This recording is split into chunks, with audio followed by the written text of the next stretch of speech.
सुप्रभात। मैं डॉक्टर लाज, assistant professor, government college Kosli.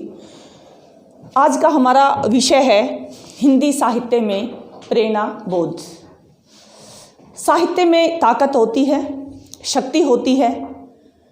साहित्य हमें प्रेरित करता है हमारे अधिकार बोध के लिए, हमारे कर्तव्य बोध के लिए, हमें अपने जीवन में आगे बढ़ने के लिए। जो साहित्य लोक कल्याण की भावना से भरा होता है वही प्रासंगिक होता है। आपने पढ़ा होगा, पहले भी मैंने आपको पढ़ाया है कि चाहे वो कबीरदास का साहित्य है, चाहे वो सूरदास का है, मीराबाई का है, इतने महान महान हमारे साहित्यकार हुए हैं, कवि हुए हैं, जिन्होंने हमें प्रेरणा दी है, हमें जीवन पथ पर आगे बढ़ने के लिए प्रेरित किया है। इस साहित्य से हमने क्या क्या सीखा है या क्या क्या सीखना है, इस विषय पर हम आज बात करेंगे। हमारे हिंदी साहित्य में प्रेरणा बोध आप पढ़ते हो कि किस प्रकार से हम प्रेरित होते हैं, किस प्रकार से हमें काम करना चाहिए। जीवन तो सभी जीते हैं, लेकिन एक सही जीवन जीना, एक सामाजिक जीवन जीना, अपने लक्ष्य को प्राप्त करना, किस प्रकार से हमें ये सब कार्य करना है। सबसे पहले तो हमें साहित्य से ये सीखने को मिलता है कि हम किसी से ईर्ष्या नहीं करें, हम किसी से प्रतियोगिता की भावना नहीं करें। ईर्ष्या की भावना प्रतियोगिता की रखें, लेकिन ईर्ष्या की भावना, जलन की भावना नहीं रखें। नहीं किसी से ईर्ष्या, नहीं किसी से होड़, नहीं किसी से ईर्ष्या, नहीं किसी से होड़, तेरी अपनी मंजिलें, तेरी अपनी दौड़। हमें दौड़ करनी है, लेकिन अपने आप से, अपनी कमजोरियों से हमें अपने आप को सुधारना है।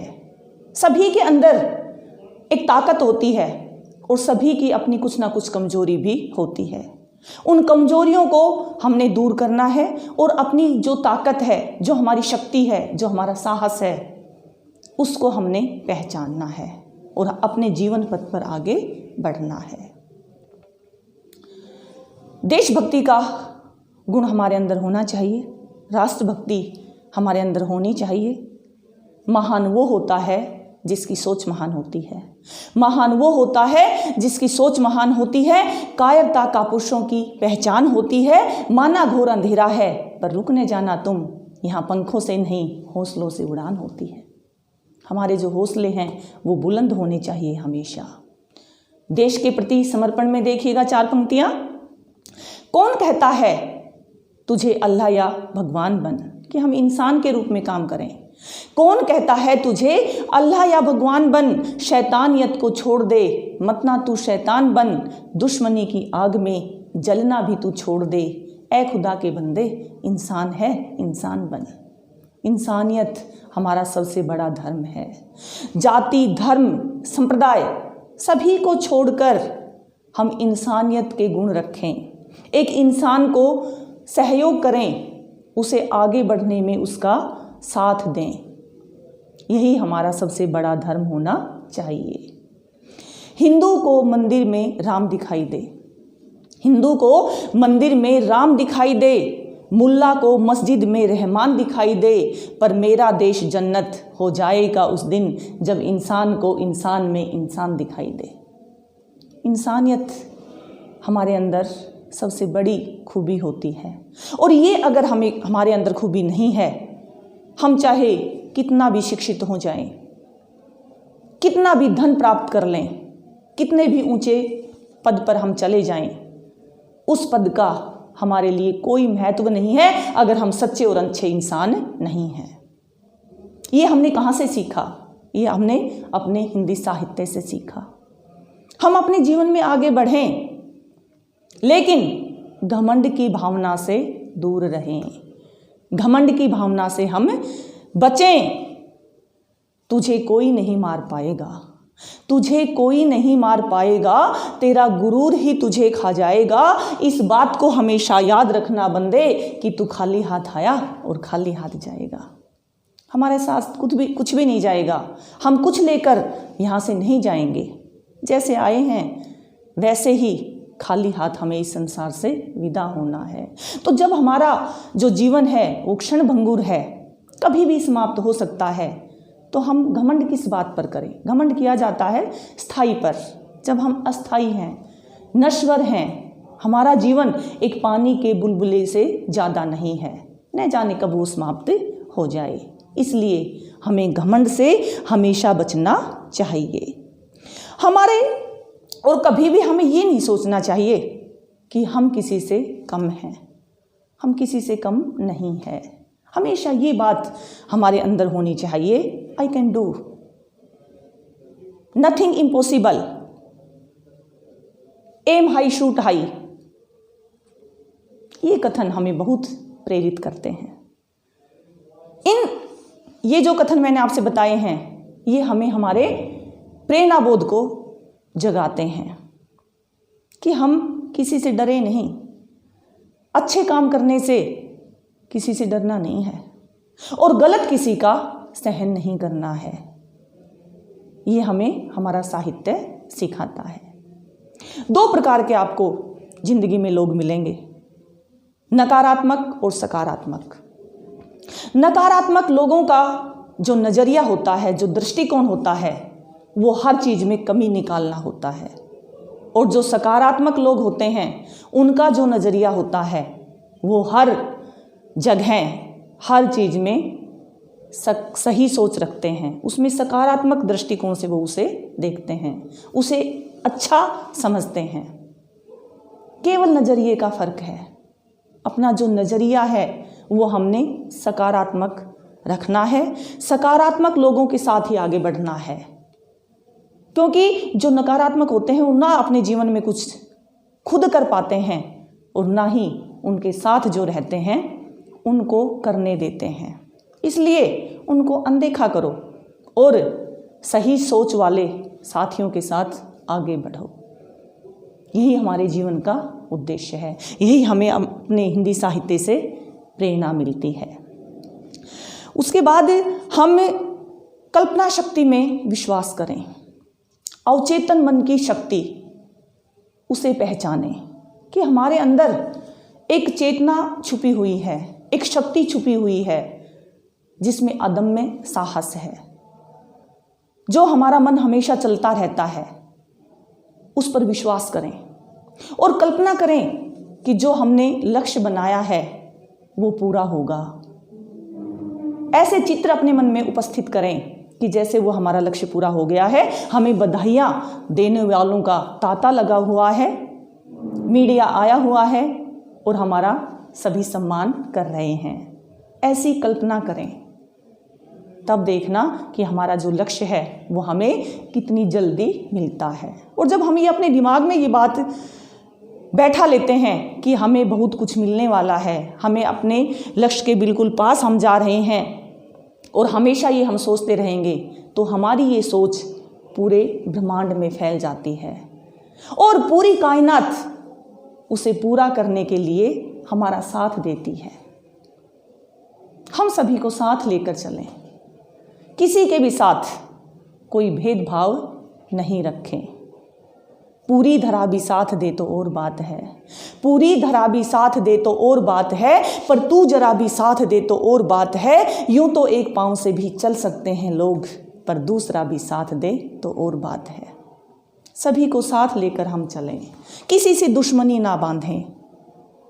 हमारा काम है लोक कल्याण। सबसे पहले हम अपने परिवार का, अपने खुद का सहयोग करें, खुद सक्षम बने। जब हम आत्मनिर्भर खुद बनेंगे तभी हम अपने परिवार को बनाएंगे और परिवार को बनाने के बाद उसके बाद समाज को बनाएंगे।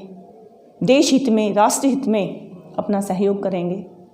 सबसे ज़रूरी है हम खुद सक्षम हो हर तरीके से, चाहे वो शारीरिक हैं, चाहे वो मानसिक तरीके से, चाहे वो आर्थिक तरीके से। हर तरीके से हमें सफल होना है, दृढ़ होना है, मजबूत होना है।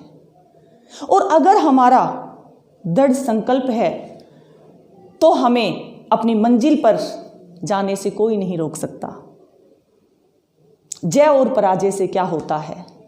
जय और पराजय से क्या होता है? वह कर्म है फल जिसमें छुपा होता है। जीवन में मिले सिद्धि जरूरी तो नहीं, संकल्प सफलता से बड़ा होता है। अगर हमारा संकल्प इतना ऊंचा है तो हमें सफलता अवश्य ही मिलेगी, कोई हमें रोक नहीं सकता। ये विचारधारा हमेशा हमारे मन में होनी चाहिए। और हम कुछ भी करने की ताकत रखते हैं, शक्ति रखते हैं। तुम शूल को भी फूल बना सकते हो, तुम शूल को भी फूल बना सकते हो, प्रतिकूल को अनुकूल बना सकते हो। तुम मस्त वो माझी हो जो मझधारों में हर लहर को भी कूल बना सकते हो, हर लहर को भी कूल बना सकते हो। इतना साहस, इतनी शक्ति उस परमात्मा ने हमें दी है। मेरे चैनल को सब्सक्राइब करें, लाइक और कमेंट का मैं इंतज़ार करूंगी ताकि सभी वीडियोस आप तक पहुंचती रहे। उसके बाद आप देखिएगा कि हिंदी साहित्य से हमें और क्या क्या मिलता है। हम समय प्रबंधन का ध्यान दें, समय प्रबंधन के साथ अपने उद्देश्य को हम पूरा करें, क्योंकि जो ये समय है, ये वक्त है, ये रुकता नहीं है। सभी कवियों ने इसका महत्व बताया है, कबीरदास ने बताया है और भी अन्य कवियों ने बताया है। सबसे छोटा भाग जो होता है समय का, वो होता है पल। चला जाता है, हमें पता ही नहीं चलता, और हम बात करते रहते हैं कि ये कार्य हम 2 साल बाद करेंगे, 4 साल बाद करेंगे। 4 पंक्तियां देखिएगा कि पल पल तरसे जिस पल के लिए, पल पल तरसे जिस पल के लिए, वो पल भी आया एक पल के लिए। सोचा बांध ले उस पल को हर पल के लिए, पर वो पल ना रुका एक पल के लिए। समय आता है और चला जाता है और हमें पता ही नहीं चलता कि वो समय कब चला गया। हम सोए रहते हैं। सोने का मतलब नींद से नहीं होता। सोने का अभिप्राय होता है अधिकार बोध, कर्तव्य बोध ना होना। तो हम उस नींद से जागे और अपने कर्तव्य पथ पर आगे बढ़ें। वक्त आता है, वक्त जाता है, वक्त हंसाता है, वक्त रुलाता है। इस वक्त को बचाकर रखना, क्योंकि वक्त बेवक्त काम आता है। हमारे पास कई बार हम कहते हैं कि हमारे पास समय नहीं है, हम व्यस्त हैं। जो अपने आप को ज़्यादा व्यस्त दिखाता है वो व्यस्त नहीं होता, वो अस्त व्यस्त होता है।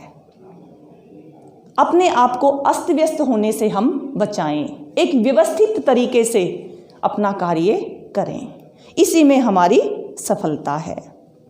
अनुशासन का विशेष ध्यान रखें। अनुशासन के बिना हमारा जो जीवन है वो चालक रहित गाड़ी के समान होता है। अब हमने देखना है कि हमने अपनी जो ये जीवन रूपी गाड़ी है ये कैसे आगे बढ़ानी है। इतनी विवेकशीलता हमारे अंदर होनी चाहिए कि हमने क्या देना है समाज को, हमने क्या देना है अपने आप को, क्या देना है अपने राष्ट्र को। इतनी समझ हमारे अंदर होनी चाहिए। सपने देखें और उनको क्रियान्वित भी करें। जो सपने नहीं देखता ना, उनको मंजिल मिलती भी नहीं है। जो ये समझते हैं ना कि सपने देखना तो पागलों का काम है, ऐसा नहीं है। उसे क्रियान्वित करने के लिए हम तत्पर रहें कि किस प्रकार से हमें आगे बढ़ना है, किस प्रकार से हमने इस उद्देश्य को, इस लक्ष्य को पूरा करने के लिए अपनी ऊर्जा लगानी है। हौसले हमारे हमेशा बुलंद रहने चाहिए।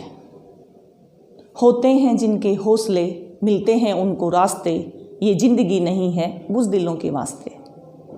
बुज़दिल बनकर अपना जीवन हमने समाप्त नहीं करना है। जोशीले तरीके से ऊर्जावान बनकर हमें अपना जीवन बिताना है। लहरों से डरने वालों की नौका पार नहीं होती। बड़ी ही प्रसिद्ध पंक्तियां हैं, आपने सुनी होगी कि लहरों से डरने वालों की नौका पार नहीं होती और कोशिश करने वालों की कभी हार नहीं होती। अगर हम कोशिश करते रहें, कई बार ऐसा होता है कि निराश हो जाते हैं हम कि हमने प्रयास किया, मंजिल नहीं मिली, लक्ष्य नहीं मिला, 2 बार भी नहीं मिला, तीसरी बार भी नहीं मिला। हार नहीं माननी, चौथी बार हम प्रयास करें, शायद उसी बार हमारी जो मंजिल है वो हमारा इंतजार कर रही हो।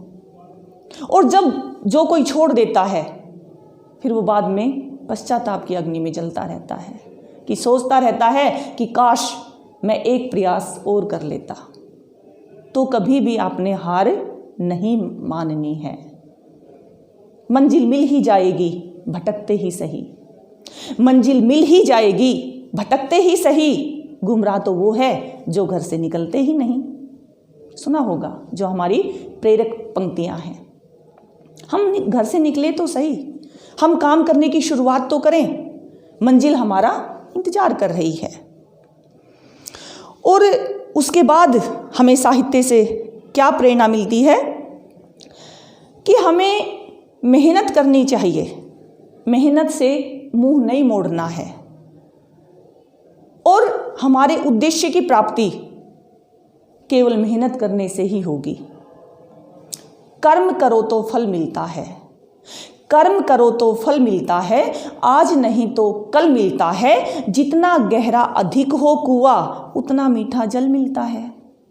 जितनी हम मेहनत करेंगे, जितने अपने आप को मेहनत में ढालेंगे, उतना ही हमारे शरीर को आदत पड़ेगी काम करने की और फिर हमें ऐसी आदत पड़ जाएगी कि हम काम करे बिना रह ही नहीं पाएंगे।